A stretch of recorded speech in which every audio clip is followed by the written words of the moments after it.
So, let me get this straight, I said into the phone, my voice so calm it was genuinely scaring me. You're telling me that you, my parents, have a compromise. And this compromise involves you skipping the ceremony, the vows, the I do, the actual marriage part of your only daughter's wedding, so you can drive back from my brother's beer festival and what? Catch the last half of the farewell brunch on Sunday. The silence on the other end of the line was thick enough to choke on. And I continued, feeling a weird, out-of-body detachment. Kevin will try to FaceTime in for the vows. If the Wi-Fi at the brewery is good enough. My mom finally found her voice, and it was dripping with the sickly sweet tone of a martyr. Well, Sarah, when you put it like that, you make it sound unreasonable. I laughed. It wasn't a happy sound. It was sharp and brittle and full of disbelief. Sound unreasonable? Mom, it is unreasonable. It's insane. It's the most selfish, mind-bogglingly inconsiderate thing I have ever heard in my entire life. Now, don't use that tone with me, my dad cut in, his voice attempting a sternness that was completely undermined by the absurdity of the situation. We are trying to support both of our children. This is what compromise looks like. I took a deep breath, walked over to the window of my apartment, and stared down at the street. I could see my fiancé, Mark, watering the plants on our balcony, completely oblivious to the train wreck of a conversation I was having. My wedding was in 6 weeks. And my own parents had just told me they were going to miss it for a craft beer festival. Let me tell you how it all started. To understand this whole mess, you need to understand the dynamic of my family. There's me, Sarah, 28 years old at the time. I'm the responsible one. The planner. The one who got good grades, went to a decent college, and started a career. I've been with Mark, the love of my life, for 5 years. We're stable. We're happy. We pay our own bills. Then there's my brother, Kevin. He's 3 years younger, and he is, for lack of a better term, the sun around which my parents' universe orbits. He's the golden child. Kevin could trip and fall, and my parents would marvel at the graceful way he met the pavement. He wasn't a bad person, not really. He was just coasting. He'd never had to face a real consequence in his life. Bad grade in college? My dad called the professor. Fender bender? My mom handled the insurance. Can't make rent for the 3rd month in a row? My parents saw it as a sign of his artistic soul, not being burdened by worldly finances. They just took care of it. Their love for me was conditional, based on my achievements. Their love for Kevin was a primal, unstoppable force of nature that excused all his flaws. I remember one time, for my high school graduation, I had a solo in the choir performance. It was a huge deal for me. But they missed it. Why? Because Kevin had a really important travel league soccer game that same night. Not a championship. Just a game. I got a text that said, "Sorry, honey. Kay's game went into overtime. Break a leg." I sang my heart out to 2 empty seats in the 3rd row. That was the core of our family in a nutshell. So, when Mark and I got engaged, we knew what we were doing. We planned everything meticulously. We wanted a beautiful, smallish wedding in the fall. We booked our venue, a gorgeous old barn, a full 18 months in advance. Our date was locked in, Saturday, October 12th. We paid the deposits ourselves, with money we had painstakingly saved. The save the dates went out a year in advance. Everyone knew. October 12th was the day. About 4 months before the wedding, I get a call from Kevin. He's hyped. "Sarah, you are not gonna believe this. Me and the boys, we just booked the most epic trip of all time." "Oh yeah?" I said, genuinely happy for him. "Where are you going?" "Asheville. For the annual craft beer festival. It's supposed to be legendary. Non-stop tastings, live music, the whole deal. We got our tickets, booked an Airbnb. It's gonna be sick." "Wow, that sounds amazing, Kev. When is it?" And then he said it. The words that kicked this whole nightmare into gear. October 11th to the 13th. I just stood there, phone pressed to my ear, processing. He didn't even realize. He was just waiting for me to share in his excitement. Kevin," I said slowly. That's my wedding weekend." There was a pause. Not a long one. Not an "oh my god, what have I done" pause. It was a minor inconvenience has just been detected pause. "Oh," he said. "Huh. Weird. Well, can't you move it?" I blinked. Can I move it? Kevin, the wedding is in 4 months. The venue is booked. The caterer, the photographer, the florist, everything is booked. We've paid thousands of dollars in non-refundable deposits. Oh, he said again. Then he sighed, a heavy, put-upon sound. Well, I can't move my trip. We already bought the plane tickets and the festival passes. They're non-refundable too. The implication hung in the air, thick and suffocating. My wedding, an event a year and a half in the planning, was being equated to a weekend beer-tasting trip. And somehow, in his mind, the beer trip took precedence. I tried to explain, calmly, that moving a wedding isn't like rescheduling a dentist appointment. It's a massive, expensive, logistical nightmare. His response? Okay, well, I guess you'll have to figure something out. Sucks, dude. Anyway, gotta run. Talk later. He hung up. I stood in my kitchen, staring at my phone, feeling like I'd been slapped. He wasn't sorry. He wasn't panicked. He was just annoyed that my wedding was conflicting with his plans. The next day, my mom called. The opening salvo of the Great Guilt Offensive. Her voice was an octave higher than usual, the one she uses when she's trying to gently manipulate someone into doing what she wants. Hi, sweetie. How's my favorite bride-to-be? I wasn't in the mood. I'm fine, Mom. What's up?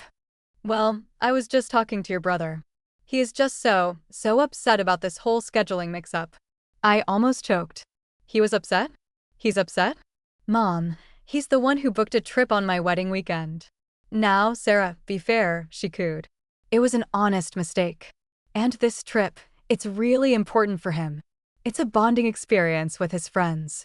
You know how sensitive he is. He feels terrible that he's being forced to choose. Forced to choose. The wording was deliberate. They were already spinning the narrative. This wasn't Kevin's mistake, it was my inflexibility. Mom, we're not moving the wedding. But honey, just think about it. A wedding in November would be lovely. The autumn colors would be even more vibrant. We would lose over $10,000, I said, my voice flat. Her tone changed instantly. The sweetness evaporated, replaced by a cold disappointment. Well, I should think that family is more important than money, Sarah. It's just one day. It's just one day. The sentence that would become their battle cry. A wedding.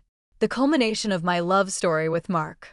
A celebration with all our friends and family. Just one day. My dad got on the extension. He was the good cop. Princess, he started, using the nickname he hadn't used since I was 12. Let's just all be reasonable. Your mother and I are caught in the middle here. We just want both of our children to be happy. All we're asking is that you consider being a little more flexible. For your brother. I felt my blood pressure rising. Why am I the only one who has to be flexible? Why didn't you tell Kevin to be a responsible adult, admit he made a mistake, and cancel his trip? Because his tickets are non-refundable, my dad said, as if this was the most logical point in the world. So are my wedding deposits. I finally yelled. And they cost a hell of a lot more than a plane ticket to Asheville. The conversation ended with my mom crying and my dad telling me he was very disappointed in my attitude. A week later, they invited me and Mark for dinner. A clear-the-air summit, they called it. It was an ambush. Kevin was there, looking like a kicked puppy. The entire dinner was a carefully orchestrated campaign.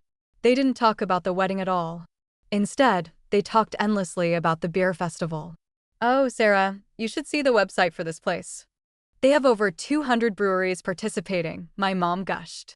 And the music lineup is incredible, Kevin mumbled, staring at his plate. The Hooting Howlers are playing. They're my favorite band. My dad turned to Mark man to man. Mark, you're a guy. You get it, right? Sometimes you just need a weekend away with the boys. It's a rite of passage. Mark, bless his heart, did not take the bait. He put his fork down, looked my dad in the eye, and said, calmly and firmly, I understand needing a guy's trip. I'm having one myself. It's called my bachelor party. And I made sure it wasn't on the same weekend as my sister's wedding. Our date is October 12th. We've all known for over a year. We would be heartbroken if you couldn't be there, but we will not be changing it. You could have cut the tension with a knife. My mom's eyes welled up with tears instantly. I just can't believe you're making us choose, she whispered, as if we were the ones holding a gun to her head. How can you be so cruel to your own brother? The next few weeks were a relentless barrage of emotional warfare. Texts from my dad about the importance of family sacrifice. Voicemails from my mom, her voice thick with tears, saying my grandmother was so distraught over the family being torn apart. I called my grandma, who was happily gardening and had no idea what my mom was talking about. Kevin, for his part, sent a single, devastatingly passive-aggressive text. Heard you won't move the date. Guess you don't care if I'm there. It's cool. They were trying to make me the villain. The selfish bridezilla who valued a party over her own family's happiness. It was insidious, and it was working. I was stressed, I was crying all the time, and I started to hate the very idea of my own wedding. Mark was my rock. He kept reminding me, this is their problem, not ours. Don't let them ruin this for us. And then came the breaking point. The call. The compromise. My mom called, her voice chipper and businesslike. Sarah, good news. Your father and I have been talking, and we've figured it all out. We found a way to support both of you. A tiny, stupid flicker of hope ignited in my chest. Maybe they had convinced Kevin to change his flight. Maybe they had decided to come to the wedding and celebrate with him another time. Okay, I said cautiously. What did you have in mind?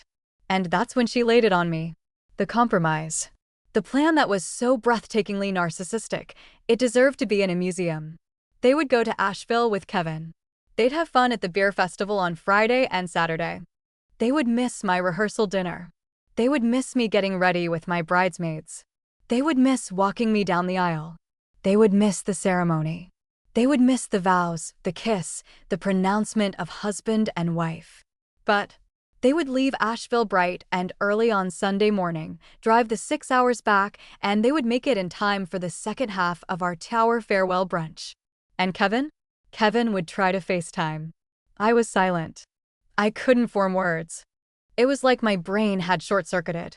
They weren't just choosing his trip over my wedding.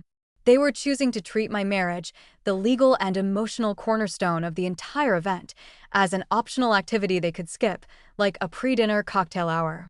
The offer to show up for brunch felt like the most profound insult of all, as if their presence was a gift they would deign to bestow upon us, and we should be grateful for whatever scraps of their time they were willing to throw our way. Sarah? Are you there? My mom asked. I think it's a wonderful solution. This way, we get to be a part of everyone's special weekend. I disconnected the call without a word. I sat on my couch and I didn't cry. I felt cold. It was a terrifyingly calm, hollow feeling. And in that moment, I understood with perfect, painful clarity, they would never choose me. Not really. I was an accessory to their life, but Kevin was the main event. My wedding wasn't a milestone to them. It was a scheduling conflict. I told Mark what they had proposed. He listened silently, his jaw getting tighter and tighter. When I was done, he just said, okay, that's it. I'm done. We are not begging your parents to attend our wedding. You deserve better than that. We deserve better than that. He was right. The anger finally came then, washing away the coldness. It was a clean, purifying anger. I wasn't a child anymore. I was a woman about to get married. And I was done letting them treat me like a footnote in my own life story. I waited an hour, letting the anger settle into a steely resolve. Then I picked up my phone and called them. I put it on speaker so Mark could be there with me. My dad answered. Sarah, your mother is very upset that you hung up on her. I'm sure she is, I said, my voice even. I'm calling back to make things very simple for you both. You have two options. There will not be a third. There will be no more discussion. I paused. I could hear my mom pick up the other line. Option A, you come to my wedding. On October 12th. You will be there for the whole weekend, as the parents of the bride. You will watch your daughter get married, you will celebrate with our family, and you will be in our lives as our parents. Kevin is a grown man, and he can deal with the consequences of his own poor planning. Option B, you go to Asheville. You go to the beer festival with Kevin. But if you choose B, you need to understand that it is not a temporary choice. It is a permanent one. You will not be welcome at the brunch on Sunday. You will not be welcome at our home for Christmas. And if Mark and I are lucky enough to have children one day, you will be meeting your first grandchild over a Facebook post from my mother-in-law. This is your decision to make. My dad started sputtering. That's ridiculous. You're being manipulative. This is emotional blackmail. No, I said firmly. It's a boundary. It's the consequence you've taught me that actions have. My action is getting married. Your action is deciding whether or not you want to be there. The choice is yours. My mom started sobbing. How could you say that? How could you threaten to keep our grandchildren from us? That's cruel, Sarah. It's so selfish. What's selfish, I shot back, is telling your daughter that her wedding is less important than a beer trip. What's selfish is making her feel small and unimportant on what should be the happiest day of her life. The RSVPs were due last week, but I'm giving you until 10 o'clock tomorrow morning. If I don't have a clear yes from you, I will update the seating chart and the catering order for 2 fewer guests. I will have a beautiful, wonderful wedding day surrounded by people who love and support me and Mark. I hope you'll be there. Goodbye. I hung up the phone and immediately blocked their numbers. Mark pulled me into a huge hug. For the first time in months, I felt like I could breathe. The next morning at 9:59 a.m., a text came through from my mom. Fine. We will be there. I hope you're happy. You have torn this family apart. The weeks leading up to the wedding were icy. They spoke to me only when necessary. They offered no help, no words of excitement. They were performing their parental duty under duress. On the day of the wedding, they showed up. My mom wore a beige dress that screamed, "I am attending a funeral for my happiness." My dad looked like he was about to face a firing squad. They were ghosts at the feast. They smiled for the photographer, but the smiles never reached their eyes. They barely spoke to anyone. But here's the thing. It didn't matter. The wedding was perfect. Absolutely, undeniably perfect. It was filled with so much love and laughter it was overwhelming. Mark's family was warm and wonderful. My friends, my true family, surrounded me with joy. I danced with my new husband. I laughed until my sides hurt. I felt beautiful and cherished. And when I looked over at my parents, sitting silently at their table, radiating misery, I didn't feel anger or sadness. I felt pity. They were missing it. They were physically present, but they were missing the whole point. The true epilogue came a week later. My cousin, who I'm very close to, posted pictures from a weekend trip she'd taken to Asheville. And there, in the background of a selfie she took at a brewery, was my brother Kevin. He was red-faced, slumped over a table of empty glasses, and he looked utterly miserable. My cousin called me later, laughing. She said she'd run into him, and he'd spent 20 minutes complaining to her. He whined that his parents had backed out on the trip at the last minute because of my Bridezilla ultimatum, and it had ruined the vibe for him and his friends. He was mad at them, mad at me, and couldn't even enjoy his precious beer festival. The irony was so thick, I could have bottled it. By trying to have it all, they had all ended up with nothing. My relationship with my parents and brother has never been the same. It's polite, it's distant. It's defined by the boundary I drew in the sand. I don't chase them anymore. They're learning, slowly and painfully, that my life no longer revolves around them or my brother. And yeah, about 6 months ago, they found out I was pregnant. They found out from my aunt, because I hadn't told them yet. The frantic, "we need to be grandparents," calls started immediately. But that's a whole other story. So that's how a beer festival ended up giving me the greatest wedding gift of all, freedom. It was messy and it hurt, but it was worth it. It taught me that sometimes, the family you choose is more important than the family you were born into. If you've made it this far, first of all, wow. Secondly, let me know in the comments if you've ever had to deal with golden child syndrome in your own family. And make sure you hit that subscribe button, because if you think this was wild, you have no idea what happened when I told them they wouldn't be in the delivery room.